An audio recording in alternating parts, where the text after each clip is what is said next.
We've already talked about weaknesses. You can get a card to that right here if you want to leave this video immediately. But today we are going to talk about the opposite end, that interview question, what are your strengths? So I still see this question asked in interviews a lot. I've actually asked it in interviews, and I will say, shockingly, it's one that I see answered really poorly most of the time. So today we're going to talk about the right way to answer this question so that you get that next job. I'm Cassandra, and I help motivated professionals build their careers through practical tips to gain confidence. Let's get started. Here's the mistake I see made a lot with this question. As I said in the intro, I use this one all the time, especially with college students, and I will ask, what's your strength? And they will tend to just list off for me a bunch of words, bunch of strengths. So what's your strength? Oh, well, I'm really organized and I have like really good time management skills, and I think, yeah, I'm a leader. Okay, cool. Like, can you expand upon any of those things? You can't just say that, right? You have to demonstrate it for me. It's similar to why we can't put soft skills on the skills section of a resume.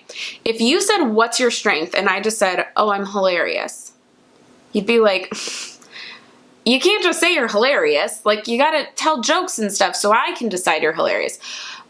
But yet, people all the time think they can just say, well, communication, and we're gonna believe it. So here, that's what not to do. Let's talk about what to do. So the overall best way to do this is to name the strength, give an example of how you're doing it in your current position, how you've used it before, and how you will use it in the future in this job. So first, you're naming the strength, and you really want to think about this ahead of time, right? Just like everything else, we prepare. So look at that job description and see what are the strengths that you have based on that job description. Jot down one or two. Now, think of an example of how you've done that thing in your current position. Or if we're not currently working, how are you doing that in your life at this moment or in a volunteer position? Anywhere where there's a great example, think of that.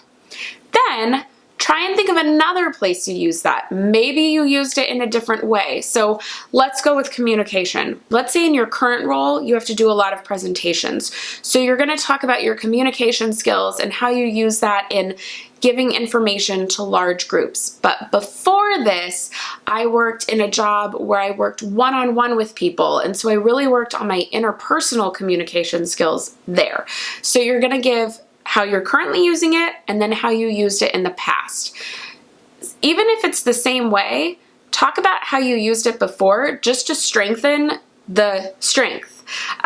So you're going to strengthen the effect of that skill. So not only have I communicated in this position, but I've been doing this for years because I also did it in this other position.